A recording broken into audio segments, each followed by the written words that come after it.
On y va? On y va. Eh bien, Wanegan. Eh bien, bonjour à tous. On aura reconnu de jour comme de nuit. On ferme la porte ou pas? Ouais, on va fermer la porte. Ouais, mais on voit pas. Non, mais oui, c'est normal, t'es aveugle. On va éteindre la lumière par contre. Bah, il paraît que ça change pas. Oui, c'est pour ça que là, si tu fermes la porte, on va juste avoir chaud. Qu'est-ce qui est mieux pour la vidéo d'éteindre? Bon. Non. Le diaporama, tu mets peut-être chaud. Non, ferme pas, je t'en prie. Attends, on peut fermer à moitié. Ça change pas grand-chose, mais tant pis. Je disais donc, bonjour à tous. Et aujourd'hui, donc, un petit topo. Donc Serge Geillard du club Magnitude 78, bien que n'étant plus dans les Yvelines depuis quelques mois, bientôt un an. Ça fait un an, gâteau d'anniversaire, tout. Je vais parler d'observation d'éclipses, mais observé à l'œil nu et reproduit au crayon, ce qui n'est pas banal. Donc voilà l'histoire. Par exemple, la petite dernière observée, une éclipse, bah bon, je vous fais pas l'offense de vous dire que c'est quelque part une conjonction plus que serrée, parfaite, entre la Lune et le Soleil. Quand il s'agit d'une éclipse de Soleil, c'est la Lune qui passe devant le Soleil. Celle-là, elle date de l'année dernière. Je l'ai chopée dans le Cotentin. Il y avait un nuage, mais enfin, on était dans le brouillard à tailler au couteau. Et on s'est bougé vers là où ils font le beurre et les camemberts, là, Isigny. Et puis le ciel s'est un peu dévoilé et on a pu voir la progression. Donc tout ce que je vous montre, c'est des dessins. Ce ne sont pas des photos. Voilà. Donc, et pour une fois, non, c'est pas moi qui avais une montre, c'est mon copain Titi qui m'égrenait les minutes pour... Voilà. Donc voilà, généralement une éclipse de soleil, souvent on voit des partiels, c'est-à-dire la Lune elle va écorner le soleil, mais elle ne va pas le cacher complètement. Et puis un jour, enfin tout le monde se souvient de la date, il y a eu l'éclipse totale visible en France, l'éclipse totale de soleil, un truc de fou. Au club, une effervescence incroyable, on avait ameuté... c'était open space, tous ceux qui voulaient venir avec nous, c'était bon. Et la veille au soir de l'événement, les statistiques météo étaient redoutables, le temps était pourri, tout était mort. Et il y avait que deux options, c'était soit Reims, soit Beauvais, il n'y en avait pas trois. Et on l'a littéralement joué à pile ou face. Beauvais, Reims, Beauvais, c'était de chez nous en bagnole, c'était à peu près pareil. Et on l'a quasiment fait à pile ou face. Et on est parti, et sur le coup de 10-11 heures du soir, je ne me souviens plus, il y avait une colonne, je ne sais plus combien de dizaines de bagnoles il y avait, mais on était... je ne sais pas, c'était plusieurs dizaines, peut-être 30 ou 40 bagnoles. Parce qu'évidemment, il y avait le club au complet, mais aussi des gens de la ville nouvelle de 50 ans en Yvelines qui s'étaient joints à nous. Et donc, voilà une caravane de dizaines de bagnoles qui se barrent en direction. Et avec les essuie-glaces à fond, les phares et tout, il faisait nuit et tout. Et on arrive sur la ligne de centralité, mais il flottait mais des seaux d'eau, quoi. Et puis on trouve pour se poser « Bienvenue !» Non pas « Poilot !» Non, bon, tant pis. Et on s'est posé dans une ferme, on a été accueillis dans une ferme et on a monté notre campement dans la ferme. Et puis le lendemain matin, on se réveille dans un ciel mais bas. On dit « c'est mort », on dit « on va essayer de bouger ».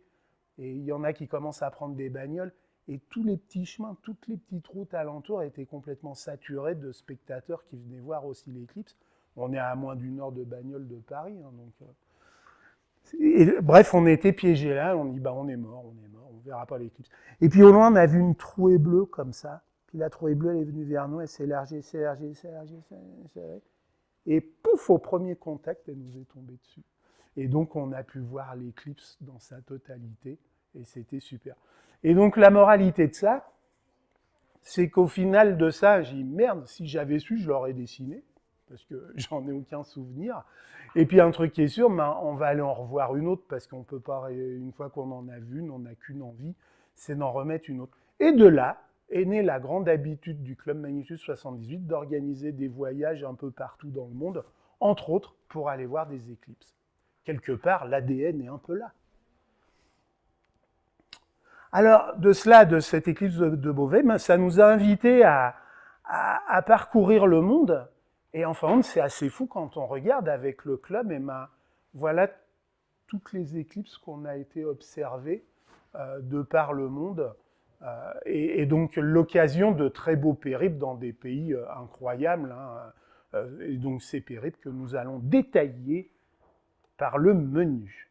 Donc, la première qui se présentait, c'était une éclipse annulaire en Espagne, avec ma copine Brigitte, celle qui nous fait les astrolabes, les instruments anciens. On s'est dit, tiens, on va aller la voir. On est rentré dans la Mancha. Pour ça, il y a les moulins à vent. On était dans les moulins à vent. Et on s'est posé. On avait pris un super petit hébergement, là. Et on était dans ce petit village-là qui s'appelle Alcajar, je ne sais pas trop quoi, mais enfin, c'est en plein milieu. Et on était vraiment dans la pampa. Et on a pu voir cette éclipse annulaire. Alors, l'éclipse annulaire, comme un con, c'est une des dernières fois que j'ai fait une photo astro. Voilà. Donc ça, c'est de la photo argentique. Alors, vu que j'ai pas de montre, ou quand j'en ai une, c'est très imprécis, bah, quand on commence mal, bah, au niveau de la centralité, on se loupe, hein, c'est à la seconde près hein, que ça marche. Donc là, bah, j'ai un décalage, mon chapelet n'est pas... C'est un chapelet argentique, hein, c'est pas du numérique. Donc, voilà. Brigitte, qui est beaucoup plus consciencieuse que moi, a fait un chapelet fort réussi. Le problème d'une annulaire étant de commencer la séquence pile au bon moment pour arriver à une annularité parfaite à quelques secondes près. Donc là, on est donc à peu près 1h30 avant la totalité. Bah, si on n'a pas déclenché au bon moment et qu'on se dit j'en prends une toutes les 10 minutes, bah, on n'arrive pas au bon moment à l'arrivée. Alors là, on voit, c'est pas tout à fait concentrique parce qu'on n'était pas exactement sur la ligne de centralité. On devait en être à une dizaine de kilomètres, et ben on le perçoit là. C'est incroyable hein, comme c'est censé. Alors, éclipse annulaire, on était là, on dit ouais, bon, c'est pas mal. Mais bon, on n'en refera pas d'autres, quoi. Parce que bon, c'est vrai qu'il y a l'ambiance qu'il y a des derniers instants d'une éclipse, c'est-à-dire un éclairage, ce crépuscule assez incroyable qui est juste avant les éclipses ou après. Mais la totalité, bon, ça fait un rond dans le ciel, il n'y a pas de quoi casser. Enfin, il n'y a pas de quoi faire le tour de la planète pour aller voir une annulaire, je pense. Maintenant, que tout le monde aille voir des annulaires, c'est pas mon propos. Mais je me disais, bon, j'en ai vu une, c'est bon, quoi, ça, on verra. Mais la suivante, c'était pour préparer celle de l'année d'après, celle qui est passée, entre autres. Donc là, c'est une qui est rentrée dans le golfe, le golfe de Guinée, on dit, ou du Congo, je ne sais pas, en Afrique, là, et qui passait par le Tchad, qui coupait la Libye, et qui terminait là, quasiment à la frontière entre l'Égypte, là-haut, et la Libye, qui traversait la Méditerranée, qui passait en Turquie, qui allait se perdre, je ne sais plus trop où, en Asie centrale. Beaucoup de gens ont été là voir en Turquie, ce qui était très facile, beaucoup plus facile d'accès. Et puis nous, ben, on a monté, voilà, le premier voyage magnitude 78, c'est celui-là. Un truc incroyable d'une semaine. On était presque une vingtaine du club à aller, c'était énorme. Il y avait je ne sais pas combien de 4x4, l'intendance et tout. Et nous voilà partis donc de Tripoli tout là-haut. Donc là, on descend, on arrive jusqu'à la ville où aujourd'hui ça castagne. Là, depuis qu'on a remis un peu d'ordre dans le bordel, c'est vachement plus calme. Et de là, et ben là, c'est dans le sable. Et on part dans le sable à l'aventure pour se retrouver pile sur la ligne de centralité en temps voulu. On passe dans des paysages incroyables. Là, c'est extraordinaire. Et on voit une tache noire ici. On est passé au volcan, le Ouanamouz. Ouanamouz, c'est un volcan qui est en plein milieu du Sahara. On le voit vraiment très bien. Et c'est vraiment un cône comme ça, noir. C'est une caldeira, donc la caldeira elle fait quelques kilomètres de diamètre, je ne sais pas. Au centre, il y a un énorme cône volcanique. Et chose vachement incongrue, dans le fond de la caldeira, entourant le cône volcanique, il y a 4 petites lagunes d'eau. Alors l'eau, c'est un peu chaud. Hein. Et il y a des roseaux, on a l'impression qu'il y a des tigres qui vont sortir. Il n'y a aucun tigre qui va sortir. Par contre, il y a plein de moustiques qui sortent. Et c'est une halte migratoire des oiseaux assez extraordinaire. Bon, là, on n'a pas vu d'oiseaux. Par contre, on a vu que la zone de l'éclipse était là, il y avait une convergence de tous les convois d'astronomes touristes qui voulaient voir, c'était le point de ralliement. Et là, mais on aurait pu tourner un film. Il y avait des camions, des trucs, des machins. Il y avait même un bus anglais à Impérial. Il y avait ceux qui amenaient les provisions de Coca-Cola. Nous, on avait le plus grand chauffeur de la planète, c'était Mohamed. Il doublait tout le monde, et au bout de 10 minutes, il avait perdu tout le monde. Alors, on attendait 3/4 d'heure que les autres, et on a fait le chemin comme ça, mais avec des vitesses. Des fois, on faisait des sauts comme ça. On retombait comme ça, on dit on va mourir et tout. Et donc, on a fait ce voyage-là. Et donc là, arrivé sur ce volcan, c'était vraiment la fête du slip, une espèce d'immense kermesse au milieu de nulle part. On a vu passer des gros hélicoptères de l'armée, blum, blum, blum, blum, blum. Il paraît qu'il y avait Kadhafi en personne qui était là, parce que c'était un féru d'astronomie. Il était là, et puis qui disait c'est bien, c'est bien. Le truc qui passait comme ça en rase-motte au-dessus du cratère. Il y avait un avion genre Tintin et Milou, un bimoteur et tout, qui est passé en rase-motte. Enfin, vraiment un truc de fou. Bon, nous, ça nous amusait vachement, sauf que l'idée, c'était de monter le bivouac. Ça se passait donc là, mais nous, c'était ici qu'on devait aller.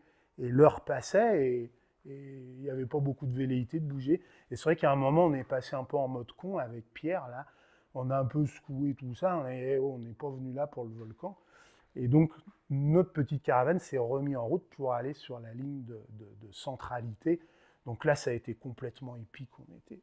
On a tout fait au GPS comme ça, là, tout droit, par là, en pleine nuit. On est arrivé, je ne sais pas, il était entre 11h et minuit, tout le monde s'est endormi.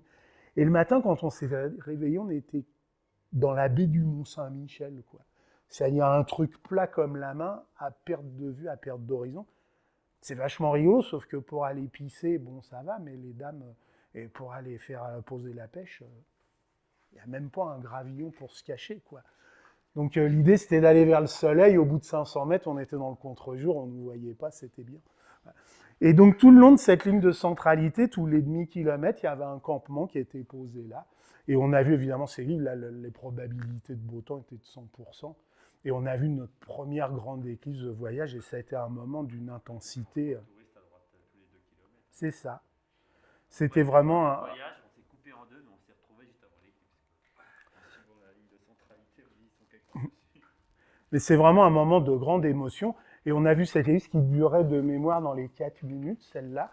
Et donc, voilà mon premier dessin d'éclipse pris sur le vif. Ceci dit, ce coup-ci, je vais dessiner. Donc, j'avais préparé les crayons et tout le bordel. Et j'ai dessiné ma première éclipse de soleil. Alors, une fois que c'est fini, on se dit, putain de Dieu, c'est passé sacrément vite, quoi. Et puis, bon, le dessin, il est rigolo, mais ouais, enfin, ça a été très difficile, quoi, en clair. 4 minutes, l'émotion, tout ça. Bon, le dessin est là, mais ça aurait pu être mieux. Cela étant, on remarque donc un soleil avec une chromosphère rose, des protubérances bien visibles sur la périphérie, une structure très classique avec des jets polaires en éventail, là, comme des queues de paon, et puis des grands plumets qui se barrent latéralement comme ça. Donc ça, c'est à peu près conforme à la réalité, mais ce n'est pas d'une précision redoutable. Et je m'étais dit, la prochaine, il va vraiment falloir améliorer la méthode, ce qu'on verra par la suite. Mais Le dessin a-t-il été réalisé de mémoire pour partie après la fin des... je t'expliquerai comment je vais faire. Bon, non, oui, bon, allez, on répond à la question. Donc le principe, c'est je dessine l'œil à l'oculaire. Alors évidemment, selon un grand principe biverdien, passe ton temps à observer et pas à regarder ta feuille de papier. Donc c'est très dur de se concentrer, de maximiser le temps à l'oculaire au détriment de la feuille. Si je passe 10 minutes à crayonner et 30 secondes à regarder, j'ai perdu, quoi. Il faut vraiment inverser le processus. Il faut se faire violence, vraiment. Donc d'observer et d'annoter très vite. Voilà. Et donc là, il y a ce travail-là. Juste après la totalité, il y a encore l'image qui est à peu près en mémoire. Donc là, on va vite, on vide le disque dur, en fin de compte. Mais on se rend compte que ça dure que quelques minutes. Au maximum que j'ai senti, c'est une dizaine de minutes. Et après, on se rend compte que pendant ces 10 minutes, on se rend compte que tout ce qu'on rajoute ouais, je me souviens, il y avait ça, il y avait ça, il y avait ça. Puis au bout de 10 minutes, non, c'est fini, on a vidé, donc on arrête, on va faire des conneries, quoi. Voilà. Donc voilà comment ça se passe. C'est vraiment pris sur le vif et on vide le disque dur vraiment dans l'instant qui suit. C'est clair que tout ce qui se passe après le troisième contact, faut pas me péter les noix, quoi. Je suis dans la besogne et je me contrefous de ce qui peut se passer. Sinon, ça marchera pas, tout simplement. Voilà. Et après, il me reste les travaux de finition, c'est-à-dire de gommer les saloperies, les trucs, de corriger au besoin, mais on verra ça après plus en détail. Mais ce sont des dessins pris à l'oculaire et pas d'après photo. C'est pris sur l'instant T. Voilà. Alors, après, la suivante, c'était celle de la Chine, qui allait passer quasiment à la frontière entre la Mongolie, tout là-haut, le point noir, là. Le point noir qui est quasiment à la frontière, on pouvait la voir aussi en Mongolie et sinon en Chine. Et à cette occasion-là, on a vu le père Morel, là, qui était à l'époque le président de cette prestigieuse association qui est la SAF. Et putain, à chaque fois que je cause, il pleut. et donc, on avait demandé si on pouvait participer, parce que de tradition, à l'époque, la SAF organisait toujours des expéditions pour aller voir les éclipses. Et j'avais été voir pour voir si on pouvait s'inclure dans le voyage organisé qu'il avait fait. Et c'est un voyage qu'il avait fait, mais avec Guy Paget, qu'on a vu hier ou avant-hier, je ne sais plus, qui nous a expliqué ces trucs-là. Et là, on a fait un périple, mais vraiment un périple de malade. Donc on voit, hein, ça s'appelle la Chine, ça s'appelle la Russie, on est chez les Kazakhs, il y a le Pakistan, les Kirghizes, tout ça. Enfin, donc on est parti de Tachkent,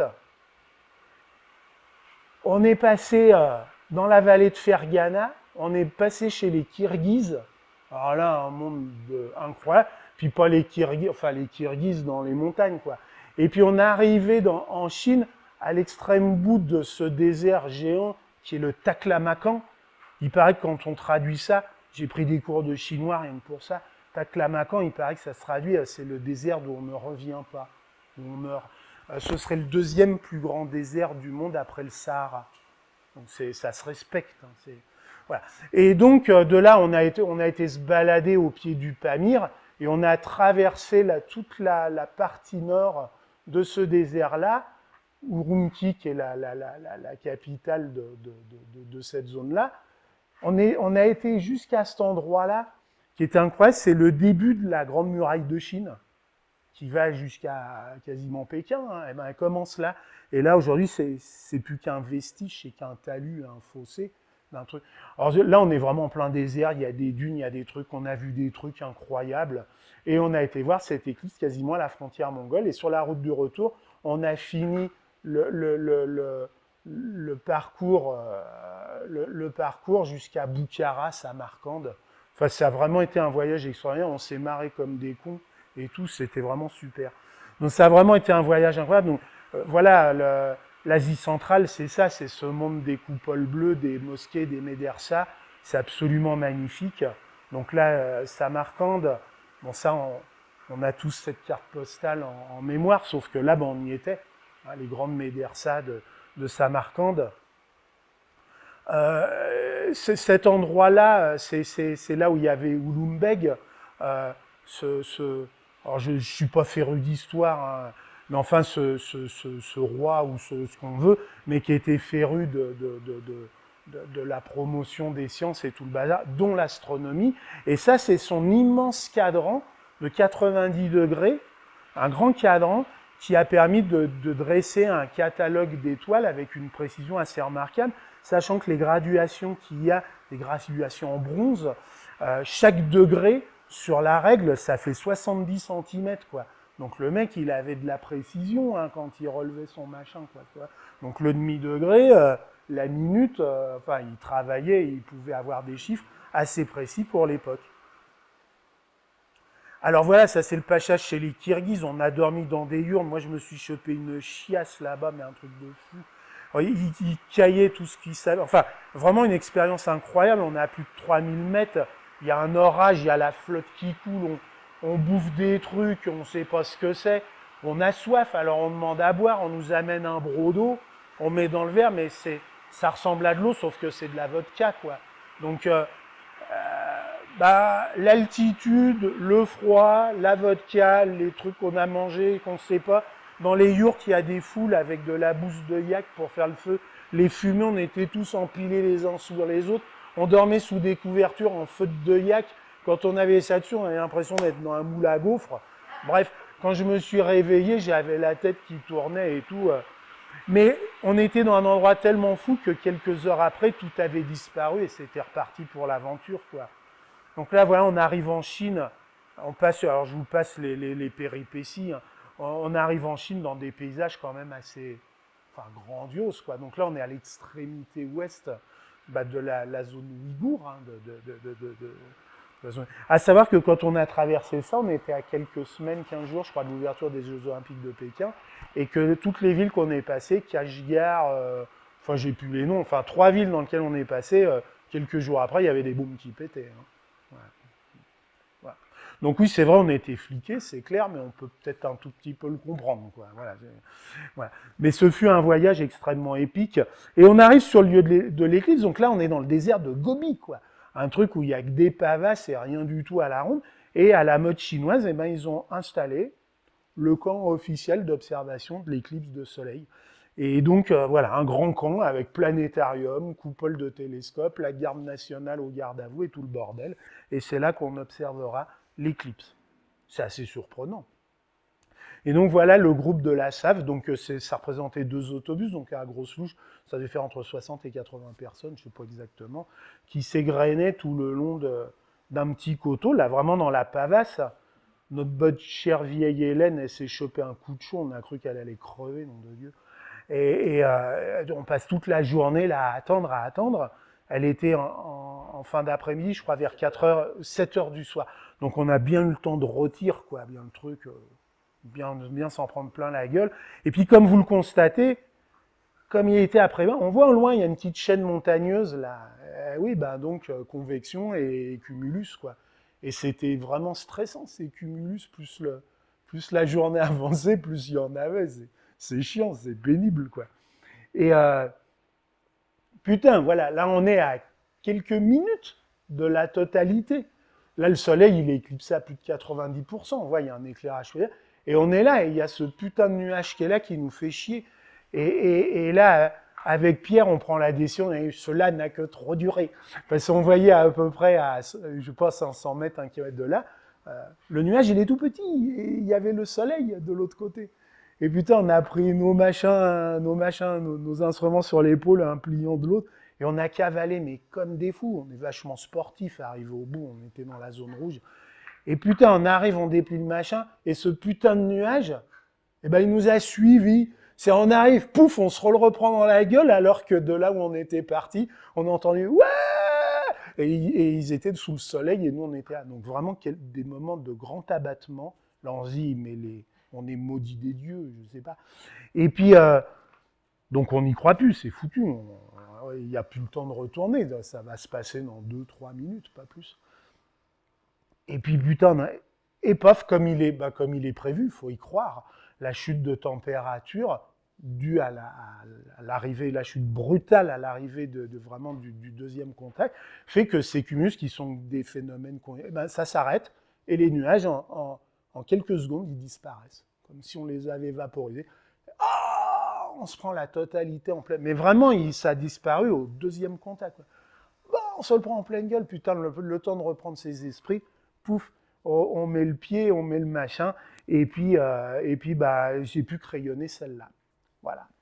Donc celle-là, elle durait de mémoire, c'est 2 minutes, hein. Enfin, un truc comme ça. Enfin, en tout cas, pas plus de 4 minutes. Et là, j'avais mis au point une méthode qui permettait d'avoir quelque chose de beaucoup plus convaincant par rapport à l'original.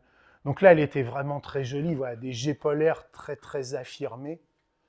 Alors, dans cette partie-là, ils étaient plutôt rectilignes, dans l'autre, ils étaient plutôt incurvés, très belle protubérance d'un côté, ce panache double comme ça, celui-là qui s'évase bien comme ça avec une queue. Et puis j'ai même repéré une petite étoile, je ne savais pas du tout, hein, c'est Delta Cancri qui était là. Alors, justement, je m'étais rendu compte que ça merdait de faire ça au pif, on ne peut pas dessiner au pif l'éclipse. Donc je m'étais mis au point une méthode que j'utilise toujours, à savoir vraiment de faire plutôt un travail de mémoire, c'est-à-dire de rester vraiment à l'oculaire.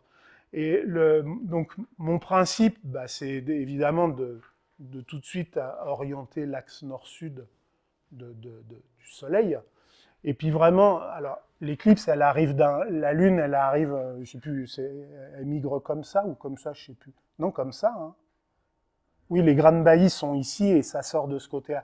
Donc ça veut dire qu'ici on aura les grandes baillies, mais donc ça veut dire c'est cette zone-là qui sera le plus ample. Donc surtout de commencer d'observer par le côté opposé aux grandes baillies.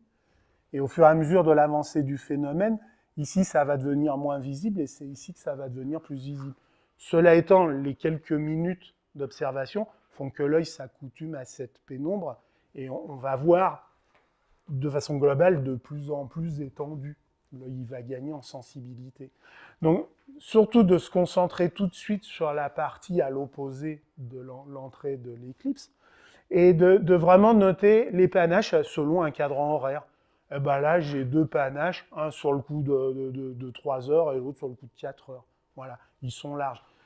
Après les jets polaires, il y en a combien? Là, je me souviens, j'avais compté 1, 2, 3, 4, 5, 6, ou j'ai plus 7, 8. J'en ai 8, ils sont plutôt droits. Puis là, j'avais noté, il y en a un peu plus, mais ils sont plutôt... voilà, je mémorise ça. Pareil ici. Et ça, je mets juste des traits de crayon qui sont juste les contours des panaches, c'est tout. Donc voilà, j'ai un panache là, j'ai un panache là. De là à là, je suis plutôt droit, j'ai noté 9 jets. De là à là, je suis plutôt incurvé, j'ai noté, j'ai dit n'importe quoi, 12 jets. Puis voilà, je note, voilà. C'est tout ce que je note. Si je fais une erreur, je gomme pas. Par exemple, il est probable que ce truc-là, je l'ai dessiné comme ça. Je fais juste une correction, je mets une flèche, bah, ce qui est là, il faudra le ramener là, parce que... Mais il n'est pas le temps de gommer. Si on gomme, c'est foutu. Donc voilà, c'est vraiment un placement comme ça. Et vraiment, ce travail de mémoire, par rapport à un cadran horaire, il y a ça, c'est plutôt là, plutôt diaphane, c'est quoi le plus brillant, c'est voilà. Et puis, dès que c'est fini, alors là, dès que c'est fini, boum, boum, boum, boum, boum, faut y aller, faut tout foutre sur le papier. Et je trouve que ça marche pas trop mal. Voilà. Alors après, dans la foulée, il y en a une autre en Chine. Donc rebelote, la SAF organise encore un voyage. Et là, on voit, on est plutôt dans la Chine culturelle, traditionnelle, quoi. Donc on est parti de Pékin tout au nord, là. Et on a vraiment fait la Chine traditionnelle. On a été jusqu'à Xi'an. On a été à Shanghai. La zone de l'éclipse passait par Shanghai. On a été l'observer quelque part par là. On a pris l'avion pour aller à la zone de Guilin, descendre sur Canton, et on a fini sur Hong Kong. Bref, la totale d'un voyage de Chine qui se respecte. Vraiment super, on a vu des tas de choses incroyables, on a bouffé des trucs incroyables. Donc voilà, là on est vraiment dans l'ambiance, la Chine carte postale telle qu'on l'imagine, quoi. Voilà. Donc des trucs, évidemment la Grande Muraille de Chine, parce que sinon ça vaudrait pas le coup. L'armée de terre cuite de Xi'an, qui est un truc mais complètement fou, quoi. Enfin, je ne sais plus combien de milliers il y en a, des soldats grandeur nature comme ça, et qui sont d'une qualité mais exceptionnelle. C'est beau, c'est échelant, hein, c'est extraordinaire, vraiment fabuleux.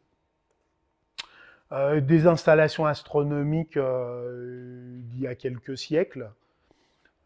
Donc voilà, on a vu, enfin, le voyage est bien plus complexe que ça, mais j'ai juste quelques éléments. La rivière aux perles dans la zone de Guilin, là, donc c'est montagne karstiques et on descend en bateau, c'est extraordinaire, vraiment.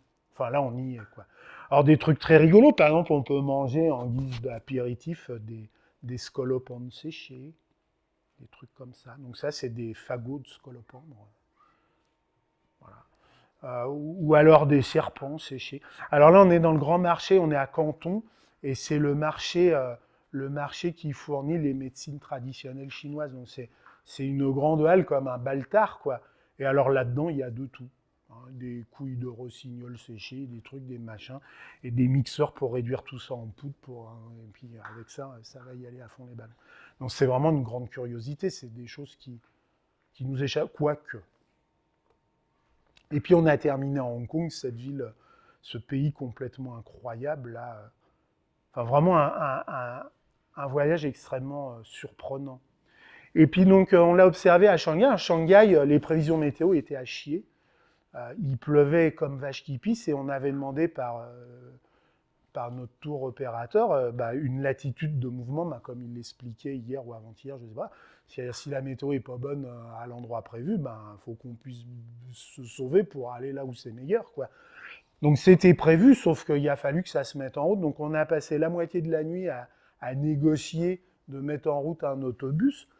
Alors dans les voyages de la SAF, faut pas croire, il n'y a pas que des astronomes amateurs. Il y a des mecs qui sont là, on ne sait pas pourquoi ils sont là pour profiter du voyage. Donc il y en avait plein qui ne voulaient pas se bouger le cul, donc c'est chiant. Je ne sais pas, c'était le voyage de l'éclipse quand même. Donc il y en avait, visiblement, ils préféraient bouffer des scolopendres grillés qu'aller voir l'éclipse. Donc il a fallu mettre en route une caravane, et c'est qu'à 4 heures du matin, où ça s'est décanté, on avait 3 autobus. Il y a un autobus qui a été délégué pour ceux qui étaient intéressés à ces zones. On a fait 300 km pour entrer dans les terres, pour aller la voir. Et là, enfin, on est sur une autoroute, c'est pour ça qu'on a pu tracer. Et puis, on trace, mais c'est pas terrible. En plus, c'est en pleine nuit et tout. Et puis, enfin, on s'est arrêté sur une aire d'autoroute où ça semblait faisable. Donc là, on s'installe. Pour les anciens, on reconnaît Ludo avec son épouse ici. Bon, là, Yannick qui n'est pas là. Donc on s'installe sur le parking. Et puis, putain, mais là, c'est le contraire. Au moment de la totalité, pouf, les nuages. Putain, les boules. Et non content que ça, au moment de la totalité, l'éclairage du parking sur lequel il s'est allumé automatiquement, quoi. Donc vraiment, tout fausse sur toute la ligne. Et donc c'est rageant parce que c'était l'éclipse majeure du Saros, celle qui durait plus de 6 minutes et demie, presque 7 minutes, quoi. Donc une des plus longues qu'on peut avoir dans les séries d'un Saros, quoi. Et on est là, on est pile là où il faut, et putain, on voit rien, c'est vraiment affligeant comme truc. Et puis, mais à travers les nuages, on voyait le disque, enfin le phénomène par transparence, et on voyait bien qu'il se passait des trucs et des machins. Et puis, j'ai dit, mais tout compte fait, ça mérite peut-être un dessin. Et enfin, je suis assez content. Donc, parce qu'enfin, elle devait être littéralement explosive. On distingue déjà du rose de la chromosphère, des jets de tous les côtés à travers le nuage. Ça a donné quand même quelque chose, quelque part, c'est un souvenir. Et je ne suis pas mécontent de l'avoir fixé comme ça. Parce qu'au moins, moi, je l'ai vu et de façon étrange, mais je l'ai vu. Voilà. Et ceux qui sont restés ne l'ont pas vu. C'est pour ma part. Celle de 2012, alors là, on a fait un super voyage. On a été en Australie. On a passé, je ne sais plus combien de 3 ou 4 semaines en Australie. On a fait un putain de périple. On avait loué des camping-cars.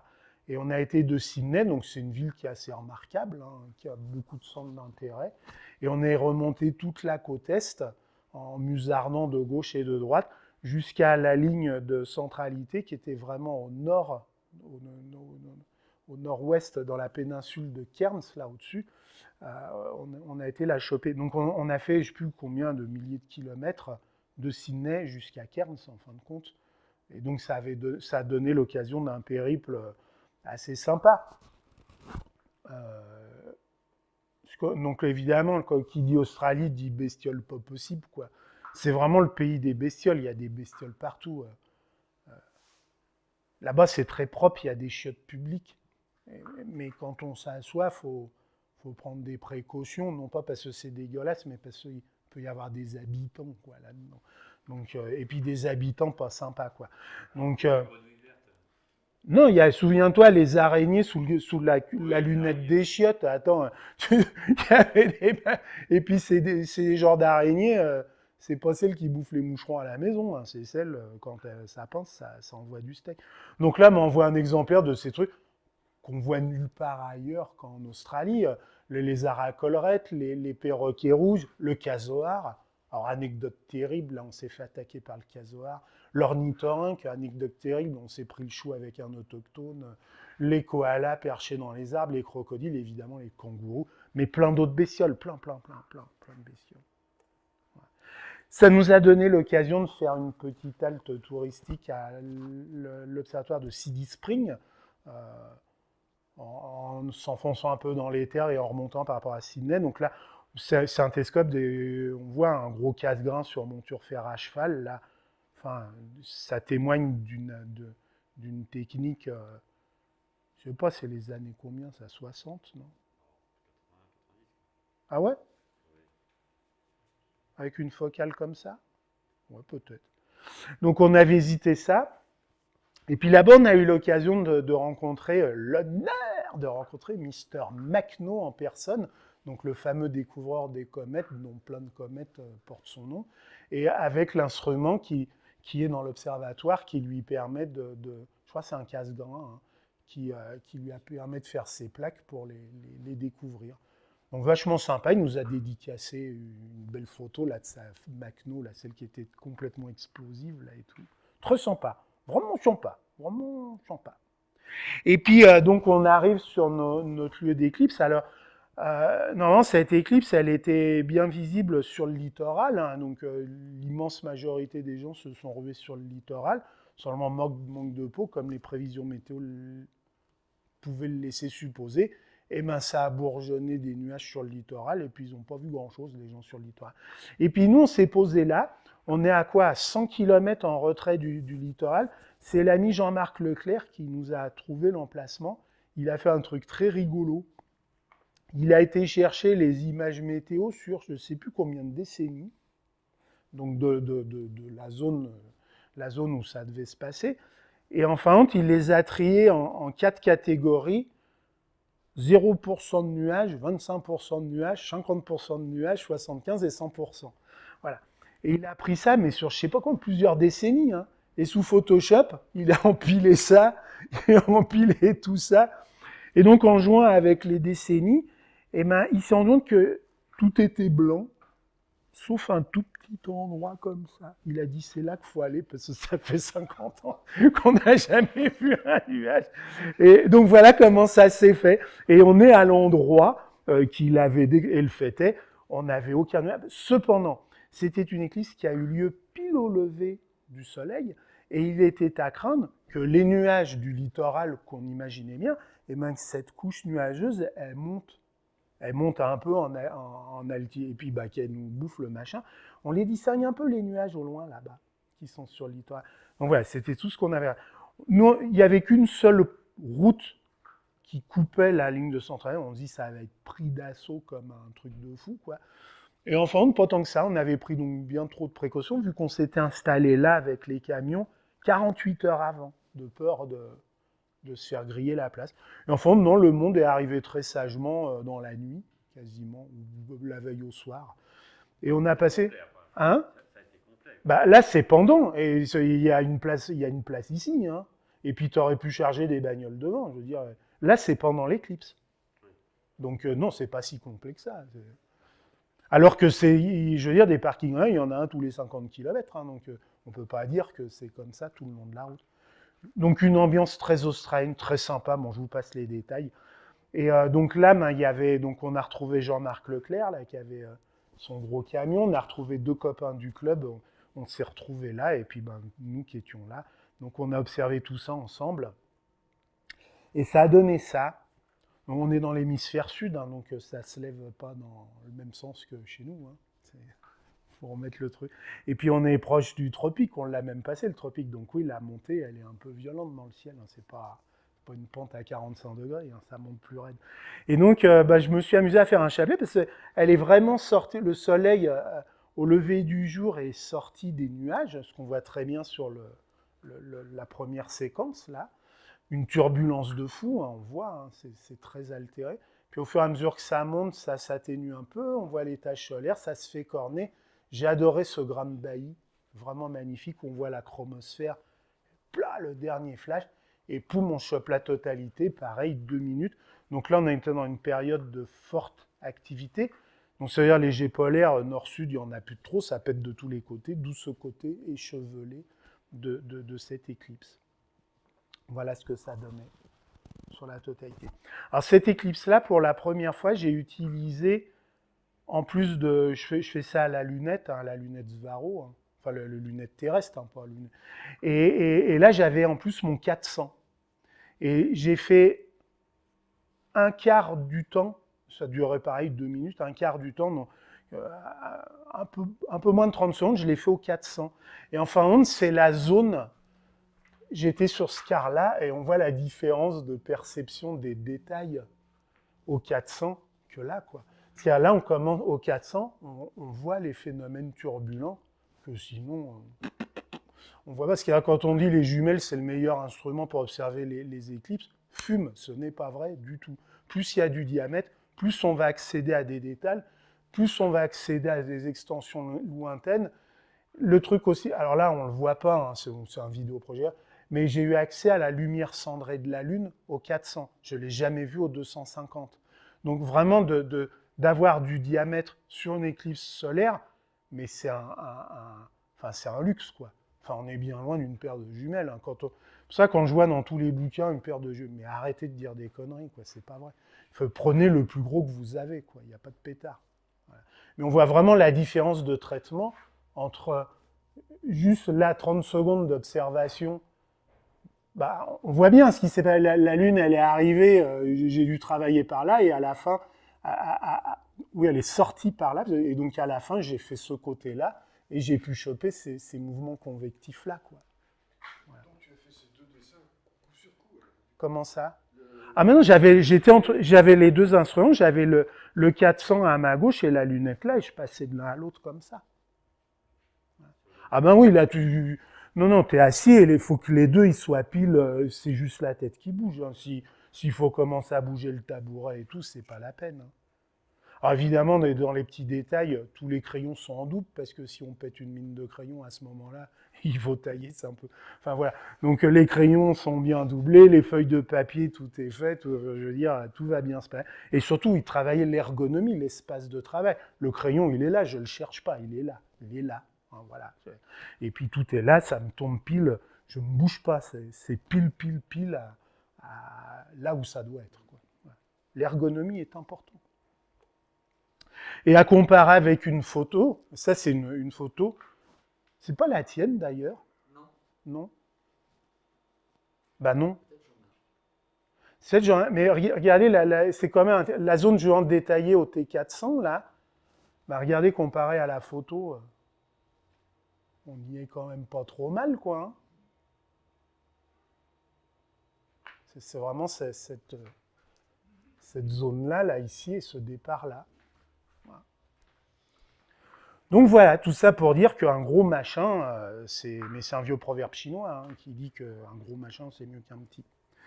Alors, bizarrement, moi, je commençais à dessiner donc, des éclipses de soleil, ce qui n'est pas banal. Mais je m'étais rendu compte que j'avais jamais dessiné d'éclipse de lune, donc il a fallu s'y mettre un peu. Parce que c'est quand même un peu plus facile de voir des éclipses de lune que de voir des éclipses de soleil. Et donc dans la foulée, on a été en Australie, mais c'était mon étape pour aller en Nouvelle-Calédonie, où nous avions vécu pendant 4 ans à peu près. Donc la Nouvelle-Calédonie, donc terre mélanésienne, terre de coutume, enfin c'est un pays à part entière, avec des spécificités. Là on voit le geste coutumier, quand on rencontre des gens... faut qu'il se passe des trucs, il faut dire des choses, etc. etc. Et en Nouvelle-Calédonie, je me suis chopé une belle série d'éclipses de lune. Donc pareil, Chapelet. On a voyagé, donc on a aussi été en Australie, un lever de lune qui sort des falaises. L'endroit, alors là, c'était un endroit magique. C'était pris d'ici. Là, on campe au pied de ce petit lac avec ses falaises rouges. Il y a une petite cascade au fond. Et puis, là, tous les arbres, ils étaient bourrés de roussettes, mais grosses comme ça. Dans quel coin de l'Australie? C'est en dessous de Darwin. C'est pas le parc de Kakadu, c'est le parc de celui qui est juste au sud de Darwin. Quoi. Darwin, Kakadou et là, c'est le parc qui est ici. C'est sur la route qui descend au sud. Et donc, on reconnaît la Lune, elle est sortie là, quoi, ici. C'était magique. Hein, si on regarde le chapelet, là, on retrouve le relief, là, ici, elle a émergé de là. Voilà. Et puis, donc, on voit, ça suit quand même pas trop mal, hein. Et puis, le 4 avril, pouf, encore une autre. Et en fin de compte, c'était cette succession rarissime qu'on appelle une tétrade. Une tétrade d'éclipses lunaires, c'est-à-dire où 4 éclipses totales de lune vont se suivre dans le cycle des éclipses. Et donc sur les 4, j'en ai vu 3. La 4e, elle était pour vous dans l'hémisphère nord. Mais j'en ai eu 3 donc qui se suivent tous les 6 mois, quoi. Hein. Et à chaque fois, pouf, éclipse totale, éclipse totale, éclipse totale. Donc c'est une tétrade, et ça arrive une fois tous les... Enfin, c'est rare, quoi. On n'en verra plus. Hein. Voilà.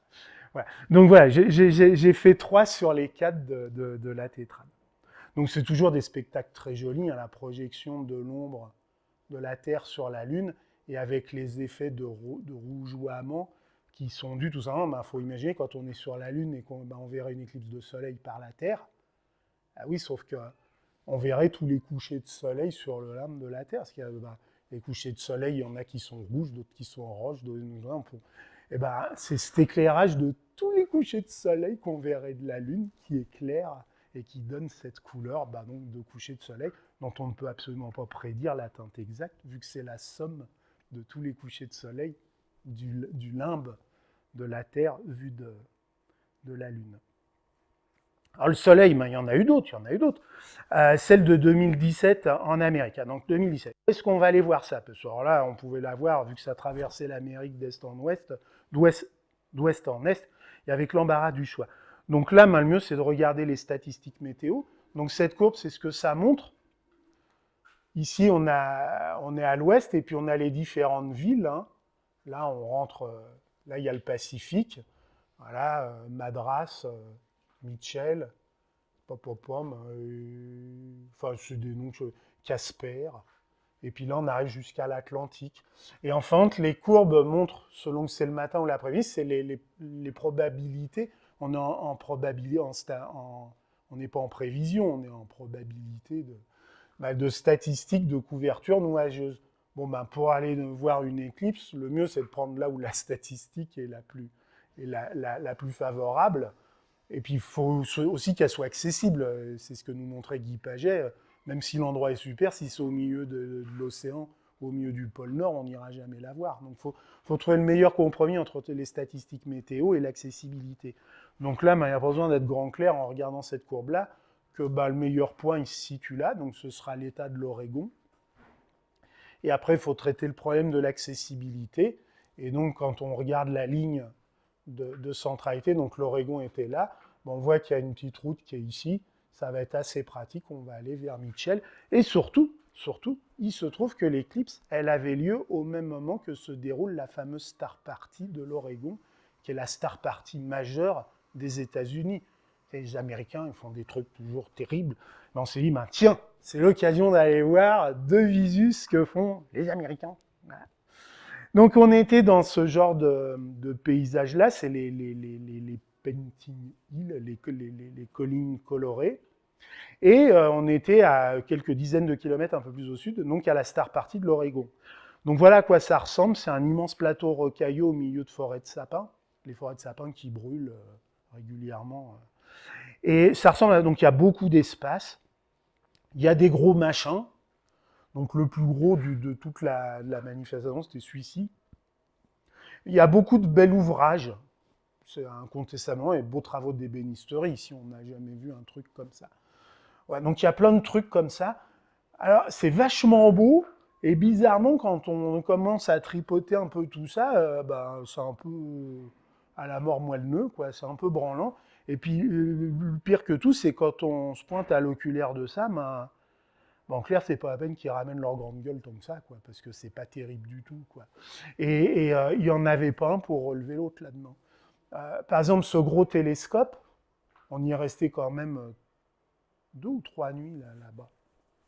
Enfin, quelques nuits. La seule chose que j'ai pu observer, c'est vachement intéressant d'avoir une grosse gamelle comme ça. J'ai vu l'étoile polaire, parce qu'il paraît qu'elle est double. C'est vachement intéressant. Hein, voilà. Et puis l'autre soir, il avait mis un petit réseau et on pouvait voir le spectre de Vega. Waouh! Bah, j'avais pas regretté le voyage, quoi, tu vois. Il y avait des trucs, des machines invraisemblables qui pesaient le poids d'un âne mort, qui servaient à rien. Il y avait des trucs. Et j'ai vu le télescope de Bruxelles. Bruxelles, pour moi, c'était une idole. C'est un des télescopes où je me suis beaucoup inspiré pour fabriquer le mien, là, le tout léger, tout fin, tout. Ah putain, il est là, ce télescope-là, je vais enfin pouvoir le voir. Enfin, c'était pas Bruxelles en personne, il l'avait vendu à quelqu'un, mais c'était ce télescope sur lequel je m'étais inspiré. Et j'avais dit, ça, voilà, du télescope qui est... Putain, tu prends le machin, tu le tournes, c'est un chewing-gum. Et puis après, ah oui, il disait, c'est un ultra léger, oui, oui. Il oubliait juste de dire que quand tu le basculais au cul, il y avait 20 kg de plomb pour l'équilibrer. Donc oui, le télescope, il est, nonobstant le fait qu'il faut rajouter 20 kg de plomb au cul, quoi. Mais ça, il ne l'avait jamais dit. Et le soir, pour observer, il y avait Jupiter qui était là. Oh là là, be careful, 200 fois maximum, parce que sinon, ça va être un peu dégueulasse. Et le fait est que c'était dégueulasse, au-delà de 200 fois. Tout ça pour dire qu'on n'a certainement pas à rougir dans le cadre de nos activités amateurs. Franchement, c'est des branleurs, quoi. Ouais, on va le dire comme ça, quoi. C'est grand, c'est gros, ça en fout plein la gueule, mais ça casse pas 3 pattes à un canard. C'est pas sérieux. En leur racontant ton histoire de ton dessin de la Voie lactée. Oui, oui, bah, ils font des trucs un peu étranges, oui, mais bon, c'est un drôle de Avec pays. son anglais redoutable, il leur a expliqué qu'il avait dessiné la Voie lactée du sud au nord, et là qu'il venait ici pour faire le dernier morceau. Alors, c'est marrant, là, on avait imaginé, vu le succès prévu de cette éclipse, qui était donc facilement accessible à Star Party, on avait imaginé que la campagne aurait été littéralement saturée de monde et qu'il aurait été très difficile de s'y installer. D'où la roue de secours de la Star Party, au moins on y était. Mais sauf qu'à Star Party, on s'éloignait de la ligne de centralité, on perdait 30 secondes sur 2 minutes. Waouh, 25%. Alors Nicolas, ça l'a pas traumatisé. Il est resté à Star Party. Nous, ça nous a pété les couilles. On a pris la bagnole et on s'est rapproché pour jouir de 2 minutes de totalité. Mais on craignait ne pas avoir que tout soit saturé, et pas du tout. Voilà. Là, on se pose au bord de la piste, et il n'y a que nous et les petits oiseaux. Et on a posé, donc c'est... Oui ? La densité de l'habitat au kilomètre carré de ce point-là, Elle est très faible, mais l'afflux de touristes américains et internationaux était considérable. Ça, j'ai pas les chiffres, mais c'était considérable. Là où on était, à combien 15 km, ou enfin un peu plus loin, ils avaient fait, comment ça s'appelait là ? Symbiosis. Ils avaient monté un village avec les boum-boum boîtes de nuit, les projecteurs et tout, dans le cadre de l'éclipse et tout. Et donc oui, il y avait des concentrations monstrueuses. Là, dans les Ah oui, oui, c'est une ville, quoi. Ils l'ont construit en plein désert. Là où on était dans les montagnes colorées, tout le monde s'y est foutu. Les mecs qui avaient des champs, ils les ont fauchés, ils ont foutu 3 chiottes, un robinet, fallait payer je sais pas combien de dollars pour se poser dedans. Mais bizarrement, tu allais le long de la route et il n'y avait personne. Et donc la veille, on s'est posé donc, avec Pierre, Cyril Hounet et puis nous deux. On a posé les duvets, on a dormi et le matin, on était prêts. Et donc ça fait drôle parce que généralement, les éclipses, c'est quelque chose qu'on vit un peu en commun, il y a du monde et tout, des hurles. Et là, on l'a fait en mode... voilà. La piste, il n'y a strictement personne, et il n'y avait que nous 4 au milieu de ça. Et ça donne l'impression qu'elle était que pour nous, tout seul. Donc vraiment, une ambiance aux antipodes de toutes celles qu'on peut vivre, où ça hurle et tout. Moi, j'aime bien hurler, hein, c'est pas le problème, mais donc c'était pour nous. Voilà, elle était pour nous. Donc elle était vachement jolie. Ça, c'est peut-être une de tes photos, Pierre. Voilà. Et donc, en fait, elle est passée au niveau de cette montagne-là. en dessin, ça a donné ça. Voilà. Donc un chapelet, on voit, il y avait quelques taches. Hein. Bon, là, c'est sûr, avec la définition, on ne voit pas, mais on voyait très bien le relief lunaire. Un putain de grain de Bailly qui était superbe, avec à l'opposé une chromosphère qui s'affirme. Et surtout, déjà, la perception de la couronne solaire, de la basse couronne solaire, qui déjà se fait sentir, alors qu'on n'est pas encore en totalité, c'est sympa.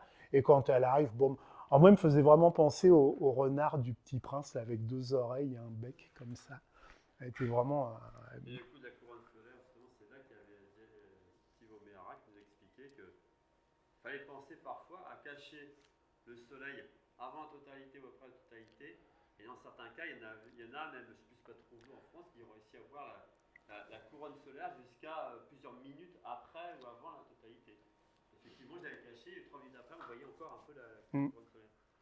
Donc voilà les extraits de ces dessins. Hein. Donc, là, on voit très bien les groupes de taches et de facules, le relief lunaire qui était assez affirmé, évidemment l'effet de rotondie, de sphérie, la sphère du soleil, on le sent très très bien.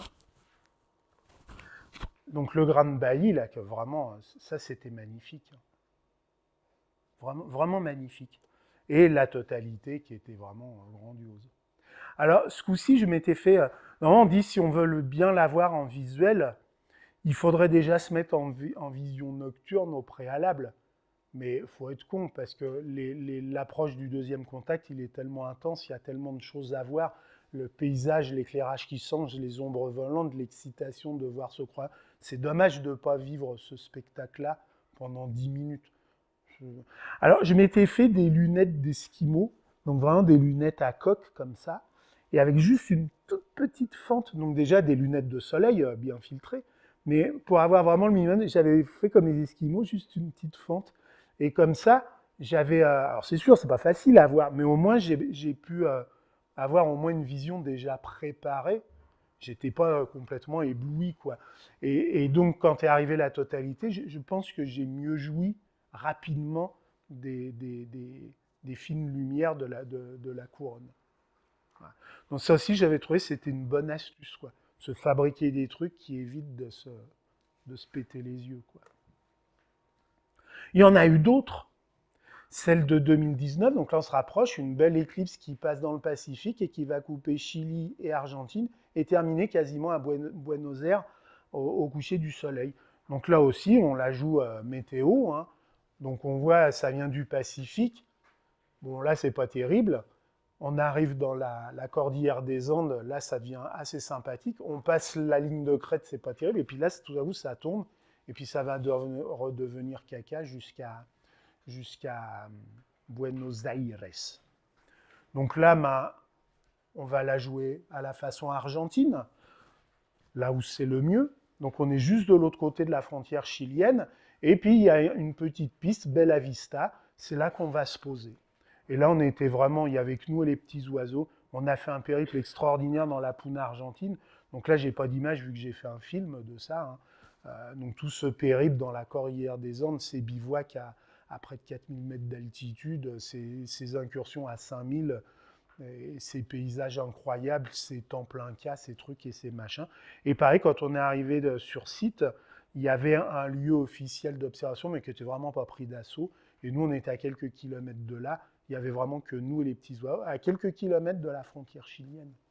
Donc voilà ce que ça a donné. Elle était très basse sur l'horizon, elle était proche du coucher du soleil. Hein. Donc, et elle s'est couchée donc, derrière la cordillère des Andes, partiellement éclipsée, ce qui donne quand même des trucs assez sympathiques. Donc là, voilà, on va dire le déroulé, on voit les embruns neigeux là, qui balayent et ce croissant qui disparaît sous la cordillère des Andes. Et donc, le phénomène des éclipses, on sait quand on rentre dans une zone d'éclipse, donc les éclipses, ça se passe au moment de l'intersection des deux plans que sont le plan de rotation de la Lune autour de la Terre avec le plan de l'écliptique. Et donc évidemment, le phénomène ne peut se passer que sur la ligne d'intersection des deux plans. Mais cette ligne, elle est pas ponctuelle, elle est suffisamment large pour faire que à chaque passage d'un nœud, il y a toujours au moins soit 2 éclipses qui se suivent, c'est-à-dire une soleil ou une lune, une soleil, peu importe l'ordre, et au maximum 3. Donc par exemple 2 lunes qu'encadrent une soleil ou 2 soleils qu'encadrent une lune, toujours. Donc ça veut dire qu'à chaque nœud, tous les 6 mois, on a soit 2, soit 3 éclipses qui suivent. Et donc là, 15 jours après, pouf, éclipse de lune, et puis on l'a vu à Meudon, de l'observatoire, là on est sur la plateforme de l'Observatoire de Paris avec l'Institut des jeunes filles là, de Saint-Cloud. Là. Pareil, lever de lune éclipsée. C'est normal, 15 jours après, 15 jours après une éclipse de soleil, il y a une éclipse de lune, c'est la vie, c'est comme ça. Mais 6 mois avant, il y avait eu aussi l'éclipse, et c'était à l'opposé, sur l'autre ligne des nœuds. Et ça permet de sentir ce mouvement justement, de l'enchaînement du cycle des éclipses, à peu près tous les 6 mois, parce que tout ça, ça tourne à peu près, j'ai plus 18, 19 ans, là, j'ai 18 ans, virgule, je sais pas combien.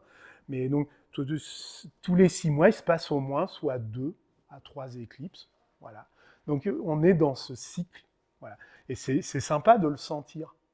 Enfin, moi, j'aime bien. Voilà. Et puis, la dernière, là, peu de temps avant de venir, Marseille, donc là où on habite maintenant. Donc, avec mon copain Laurent Ferrand, on est monté sur les hauteurs qui dominent Marseille.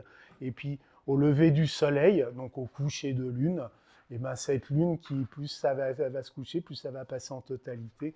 Et ça se termine juste aux lueurs vraiment du lever du soleil. Il n'y a plus qu'un croissant qui est dans les lueurs, avec la bonne mer et tout, les îles du Frioul, les calanques dans le fond et tout. Sympa. Puis là, ça sent bon, ça sent le thym, le romarin, les cigales qui chantent et tout. Sympa. Oui. Alors, donc, à quoi ça ressemble, en fin de compte? Donc, j'ai répondu en grande partie la méthode, parce qu'il y a beaucoup de travail de mémoire et de représenter sur un cadre horaire, en privilégiant les côtés à l'opposé de l'arrivée ou de la sortie du phénomène. Mais ça ressemble à ça. Donc, par exemple, là, c'est le chapelet d'Australie. Donc, juste des gabarits, c'est une feuille A4, juste des gabarits qui sont faits. Et puis, je note l'échancrure et puis je dessine, quoi. Donc, les détails turbulents, les nuages, les turbulents, je commence à voir les taches solaires. Putain, ça a chié. Etc., etc. Les derniers croisants. Et là, le dernier grain de bailli et la chromosphère qui devait être rose, elle est rose. Donc là, je travaille en négatif. Donc, j'utilise un crayon vert. Et quand je vais passer en négatif, olé, ça va devenir rose. Ça va être super. Donc voilà pour le chapelet. Après, il n'y a plus qu'à mettre ça en forme et à mettre un peu de couleur et c'est fini. Mais le travail est là. Et voilà le dessin de l'éclipse. Ça, c'est celle d'Argentine. Donc voilà le brut. Le brut, après les fameuses 10 minutes où on a vidé le disque dur. C'est ce truc dégueulasse-là. Voilà. Alors, on voit aussi que la chromosphère, elle est faite au crayon vert, les petites protubérances ici. On voit, par exemple, voilà, ce truc-là, ça veut dire, ce jet-là, non, il est pas à sa bonne place, il va falloir que je le remonte d'un chouïa, tout ça. Donc ça, après, à la maison, j'ai tout le temps. Photoshop, copier-coller, boum, terminé.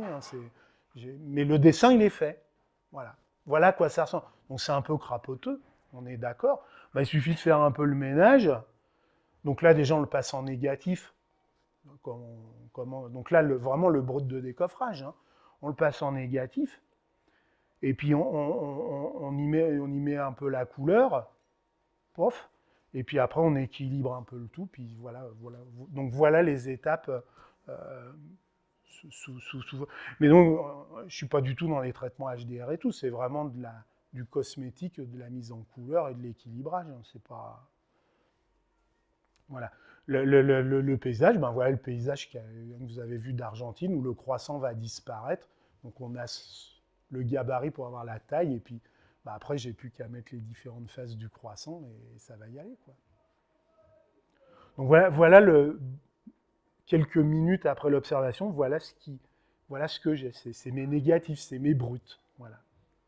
Et là, la montagne, tu l'as dessinée après l'éclipse? Non, souviens-toi. Non, mais je dirais après, dans la minute qui suit. Oui. Après... avant que la lune arrive, pendant elle a mis du temps quand même à se coucher, maman, pendant tout ce temps. Ah, on est d'accord, mais souviens-toi, on avait fait des prédictions là, avec le poteau électrique, tout ça, il devrait tomber là et tout. Et puis, bah, il y a bingo, gagné. Il y avait eu des grands débats, où est-ce qu'elle va se coucher?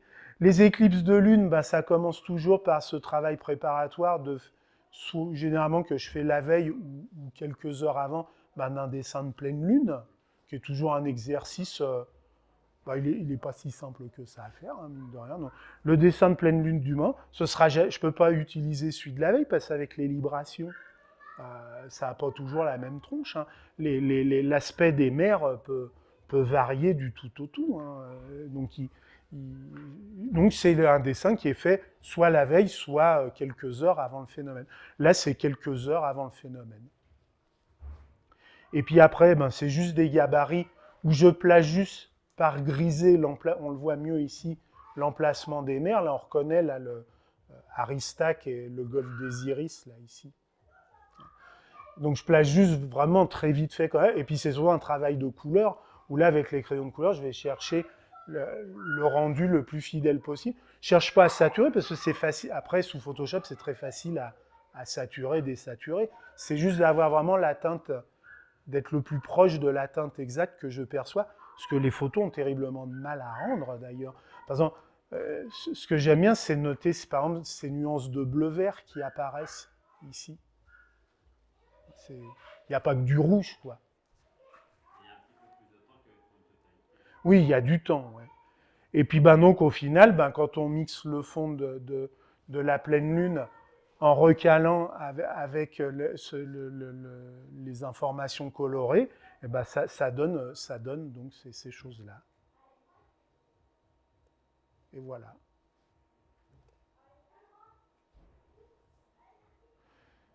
Voilà, donc tout ça, ben, voilà, ça fait quand même pas mal de trucs faits, avec l'immense plaisir que je sais que quand je suis en train de dessiner à l'oculaire une éclipse de soleil, je sais qu'au même instant, sur cette ligne de centralité, il y a des dizaines de milliers, des centaines de millions de clichés qui vont être faits à la même seconde. À chaque fois que je pose le crayon, il va y avoir plein de photos qui vont être prises, plein. Des fois juste pour faire une photo souvenir, des fois pour mitrailler, faire des super HDR et faire des super images. Mais un truc est sûr, je suis sûr qu'à ce moment-là, dès qu'ils ont un crayon dans une main, eh ben, il n'y en a pas beaucoup. Et je trouve que c'est sacrément vibrant. Voilà. Voilà. J'espère que ça vous a plu. Et puis voilà.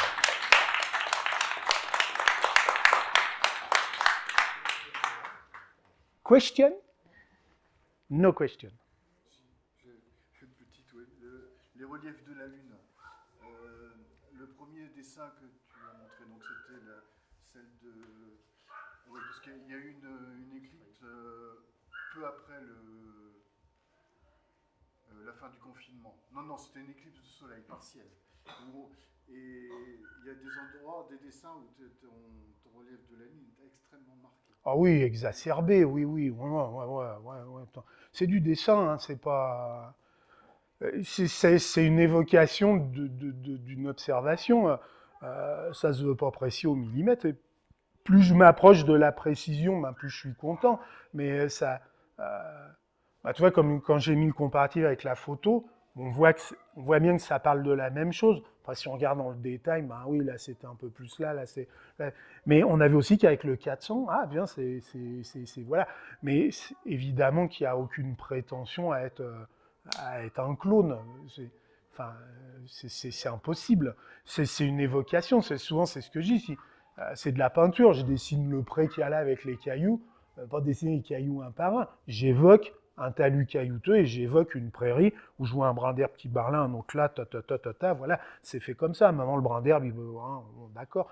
Mais ça peut pas être, ah ouais, puis il y a une feuille là, puis non, c'est pas possible. C'est pas possible.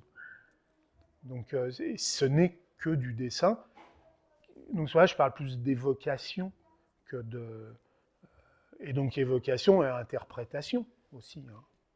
Ça se veut pas être de l'art. Hein. Après, on en pense ce qu'on. Bah, bien sûr, c'est une impression visuelle, oui, bien sûr, oui.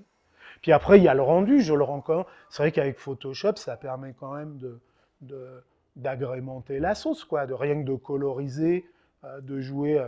bah, comme vous faites en traitement photo, hein, je rehausse ici, j'abaisse un peu par là, ça va mettre un peu de pêche, mais ça c'est ce que vous faites au quotidien dans vos traitements photo. Il y a un Bah. truc marrant qui est sur les équipes totales de soleil, on a souvent l'impression que tu as le disque qui est noir et le tour qui est bleu. Oui, alors que ça ne peut pas être vrai. Mais bon, pareil, sur le dessin, tu veux le rendre comme ça. Le disque, ça peut pas être plus noir que noir, et le noir étant le fond du ciel, on a tort de faire le disque lunaire plus noir que le fond de ciel, c'est pas possible. Et pourtant, c'est aussi probablement des illusions d'optique, des sensations. Peut-être si l'éclipse durait 20 minutes, on a mais non, bon sang, mais c'est bien sûr, c'est au moins le même niveau, quoi. Et même un peu moins, vu qu'on voit la lumière cendrée, donc ça devrait être un peu moins que le fond de ciel. Mais évidemment, ce sont que oui, c'est une interprétation de ce qu'on voit. C'est en ça que c'est sympa. C'est un truc qui est sûr, mon dessin, c'est pas celui de Nicolas, c'est le mien. C'est pas celui de la voisine. Oui, parce qu'on peut imaginer que si vous étiez plusieurs stations à dessiner... Ah ben, il n'y aurait aucun dessin semblable. Aucun dessin semblable. Bien sûr. Ça raconterait toujours la même chose. Il y aurait beaucoup de similitudes. Ce qui serait très intéressant, ce serait d'en faire un compositage des parties les plus significatives de chacun. Et là, ben, quelque part, comme en imagerie, quand vous sommez des images, eh ben, on ajouterait quelque part des détails. Alors bon, il y a des détails cohérents, des détails incohérents, mais on garderait que les cohérents et on fera augmenter le signal. Hein. On l'avait fait ça une fois sur une observation de je ne sais plus quoi. Et on se rendait compte que chacun avait un petit bout de vérité, et quand tu sommais tout, ben, au final, tu avais quelque chose qui avait de la couille, quoi. C'est marrant. Tu parles d'un fond de ciel noir. Oui. C'est pratiquement la règle, quoi. Le fond du ciel, peut-être pas tout à fait. Bah, tout à fait. On a toujours dit que le ciel était bleu foncé, finalement. Oui, oui, oui. Bah, dans les tu peux avoir plus noir que le ciel. Non? Ah ben oui, si tu t'enfermes dans les chiottes, oui, il va faire complètement noir. Non, mais tu prends certaines nuances de la Lune là, que tu as montrées, je trouve normal que ce soit plus noir que le ciel. C'est pas logique. C'est pas logique. Non. Bon, d'accord. Ben, quand tu regardes la Lune sans éclipse, les zones qui sont complètement dans l'ombre se confondent avec le noir du fond de ciel. Oui, d'accord. Okay. Mais quand tu as à l'approche de hier soir, c'était flagrant. Tu vois bien la lumière cendrée. La lumière cendrée, elle est plus claire que le fond de ciel. C'est QFD. Hein. C'est imparable. Hein. Mais en aucun cas, la zone de l'ombre, dans le meilleur des cas, elle est aussi noire que le ciel. Elle n'est pas plus noire que le ciel. Enfin, je sais pas, il faudrait faire des mesures, mais je ne vois pas pourquoi elle le serait plus. Voilà. J'espère que ça vous a plu. Pour la technique.